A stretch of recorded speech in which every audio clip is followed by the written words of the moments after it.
चारों युगों का रहस्य, सतयुग से कलयुग तक देवता और दानव का सफर। हमारे हिंदू धर्मग्रंथों में 4 युगों का विस्तार से वर्णन किया गया है, सतयुग, त्रेतायुग, द्वापर युग और कलयुग। प्रत्येक युग में धर्म, मानव स्वभाव और समाज की स्थिति अलग अलग थी। खासकर देवता सद्गुणी लोग और दानव दुर्गुणी लोग के बीच संबंध समय के साथ बदलते रहे। इस लेख में हम चारों युगों की तुलना करेंगे और समझेंगे कि कैसे देवता और दानव का अस्तित्व बदलता गया। 1. सतयुग, जब देवता और दानव अलग अलग लोकों में रहते थे।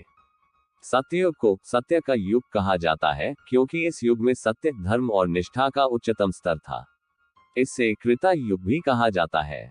इस युग की सबसे बड़ी विशेषता ये थी कि देवता और दानव अलग अलग लोकों में रहते थे। 1. देवता और दानव का स्थान। देवता स्वर्ग लोक में निवास करते थे और भगवान विष्णु, शिव, ब्रह्मा की भक्ति में लीन रहते थे। दानव पाताल लोक या असुर लोक में रहते थे और अधर्म के मार्ग पर चलते थे। 2. सतयुग में मनुष्यों की विशेषताएं। इस युग के मनुष्य सत्यवादी, दयालु और परोपकारी थे। झूठ, पाप और अधर्म का नामो निशान नहीं था। सभी लोग योग, तपस्या और भक्ति में लीन रहते थे। मनुष्य की औसत आयु हजारों वर्ष होती थी। 3. महत्वपूर्ण घटनाएं। भगवान विष्णु ने इस युग में वराह अवतार, नरसिंह अवतार और वामन अवतार धारण किए। हिरण्याक्ष और हिरण्यकशिपु जैसे असुरों का वध हुआ।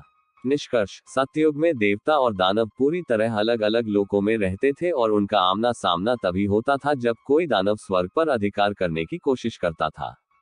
2. त्रेतायुग, जब देवता और दानव एक ही लोक में रहने लगे। त्रेतायुग में अधर्म बढ़ने लगा और देवता और दानव एक ही लोक में बसने लगे। इस युग की सबसे प्रसिद्ध कथा रामायण की है, जहां भगवान श्री राम और रावण का युद्ध हुआ।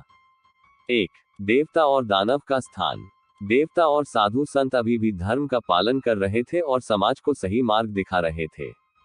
दानव अब पृथ्वी पर भी रहने लगे और राजाओं के रूप में शासन करने लगे। 2. त्रेतायुग में मनुष्यों की विशेषताएं। लोग सत्यवादी थे लेकिन कुछ में अहंकार आ गया था। धर्म की शक्ति कम होने लगी थी, लेकिन अभी भी समाज में न्याय था।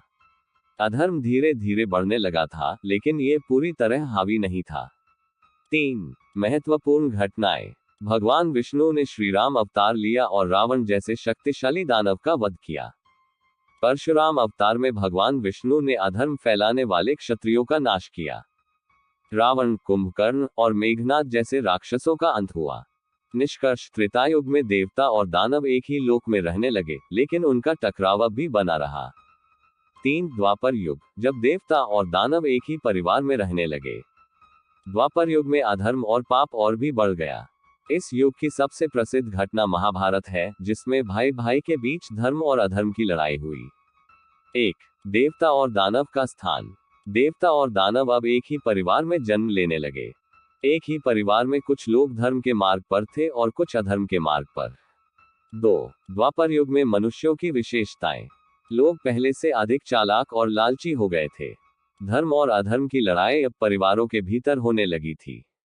विश्वासघात, छल कपट और युद्ध आम हो गए थे। 3. महत्वपूर्ण घटनाएं। भगवान विष्णु ने कृष्ण अवतार लिया और अधर्म के अंत के लिए महाभारत युद्ध कराया। कौरव और पांडव एक ही कुल में जन्मे, लेकिन कौरव अधर्मी थे और पांडव धर्मी।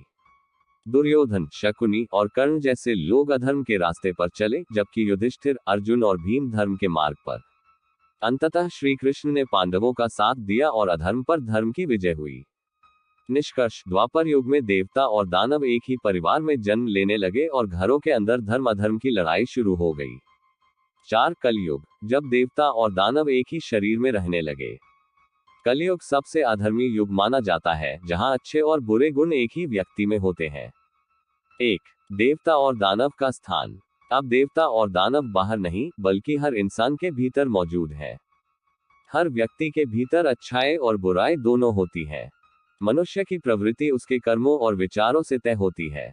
2. कलयुग में मनुष्यों की विशेषताएं। लोग स्वार्थी और कपटी हो गए हैं। झूठ, पाखंड और अधर्म बढ़ चुका है। धर्म सिर्फ दिखावे का साधन बन चुका है। सच्चाई और ईमानदारी का महत्व घटता जा रहा है। 3. महत्वपूर्ण घटनाएं।